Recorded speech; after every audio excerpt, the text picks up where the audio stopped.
Welcome everyone and Assalamu alaikum. If you're new to this channel, let me introduce myself.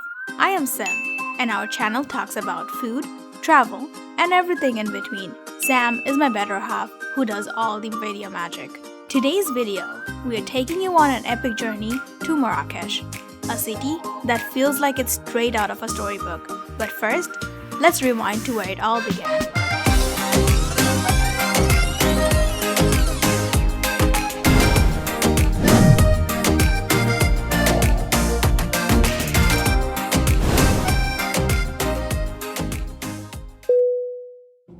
As we started descending into Marrakesh, the view from our Ryanair flight was nothing short of surreal. The desert landscape stretched out below us like an alien world, captivating all our senses. And stepping into Marrakesh Manera airport was like stepping into a palace. The design was simply breathtaking, beautiful, and very unique.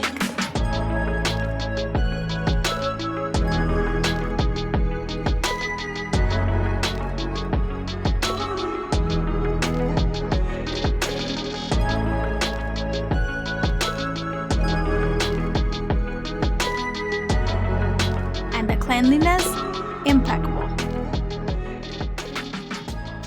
At first, we rented a car from the airport for our entire trip. We then drove to our Airbnb, which was about 20 minutes, slightly outside of the city.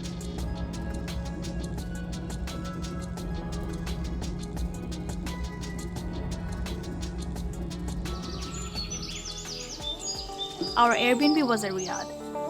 Riad is a traditional Moroccan house with cultural architecture and a courtyard. The Riad interior was phenomenal. It had 4 bedrooms and not 1, but 2 swimming pools. It was a slice of paradise.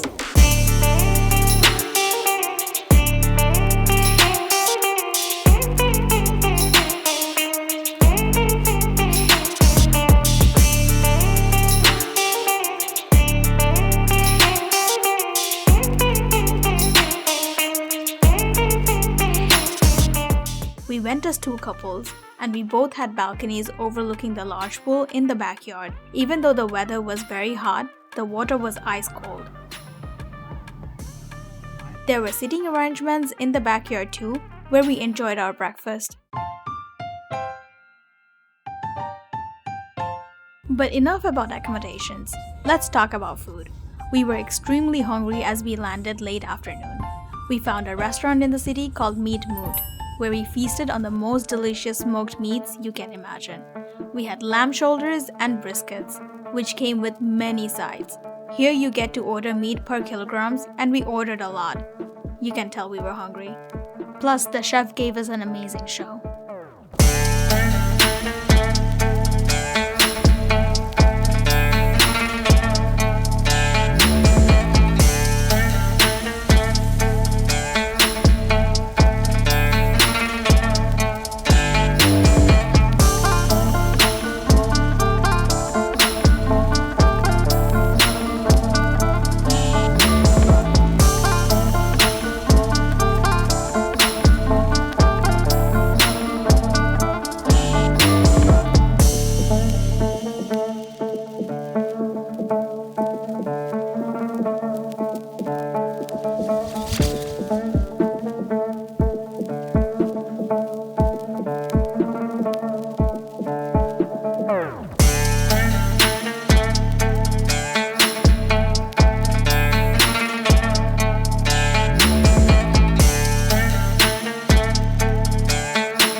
With our bellies full, we went straight into the vibrant chaos of Marrakesh's medinas. We strolled through the streets of their famous souks, Jemma El-Fnaa. I hope I'm pronouncing it right though. The sights, the sounds, the smells, absolute sensory overload. And guess what? We stumbled upon a vendor selling a peacock. Huh? As you walk through these tiny streets, it will be an overwhelming experience for you, as every vendor is trying to engage with you to sell you their product.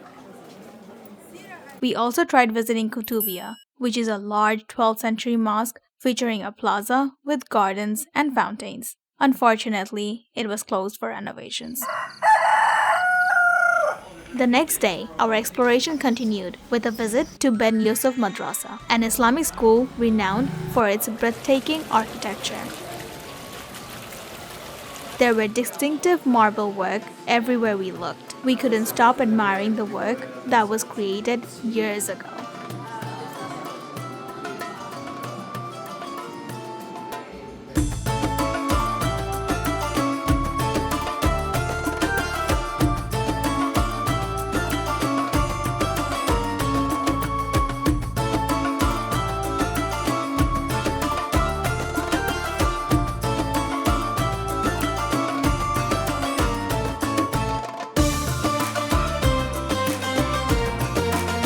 The water area at the front that looks like a pool was an ablution spot. Ablution is the Islamic act of washing oneself for prayers or any other religious rituals. Students used to live in these tiny rooms and study Islam all day long. This madrasa was once the largest Islamic school in Morocco. Afterwards, we headed to Dar Dar Rooftop for a late lunch. This restaurant provides panoramic views of the city, and in the distance, you can see the Atlas Mountains. With that amazing view, we had the dal burger, chicken tagine, and some kebabs. It was pure bliss. Our day wouldn't be complete without a visit to Bahia Palace, a true gem of Moroccan craftsmanship and royalty. This palace was built between 1866 and 1867. Fun fact, Bahia means brilliance in Arabic. Again, we were just mesmerized by the works.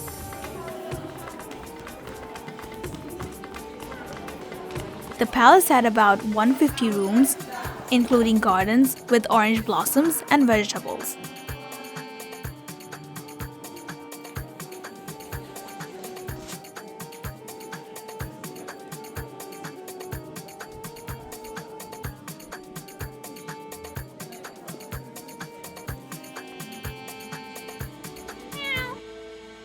We also squeezed in a quick trip to Badi Palace, which was walking distance from Bahia Palace.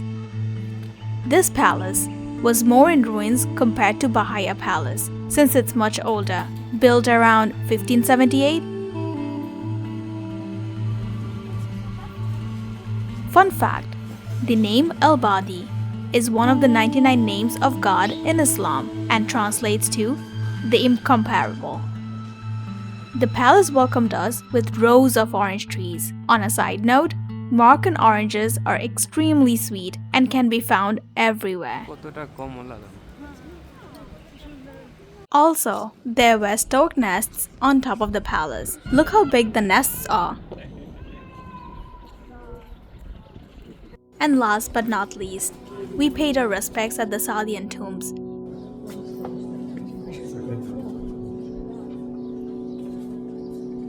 This is the final resting place of Saadian dynasty members. Truly a sight to behold, with its intricate tiling, carvings, and beautiful mosaics.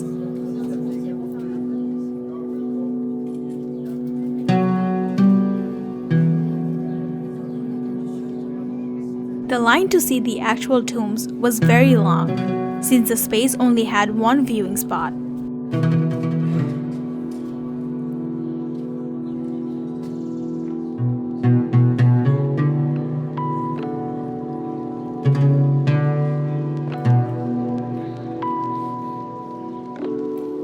We ended the night having dinner at Dar Moha, a very famous Moroccan restaurant.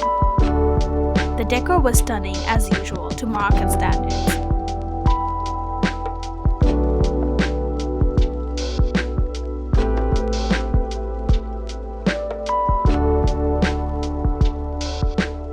We had an assortment of flavors from chicken breast with thyme to lentil with dried meat and pumpkin.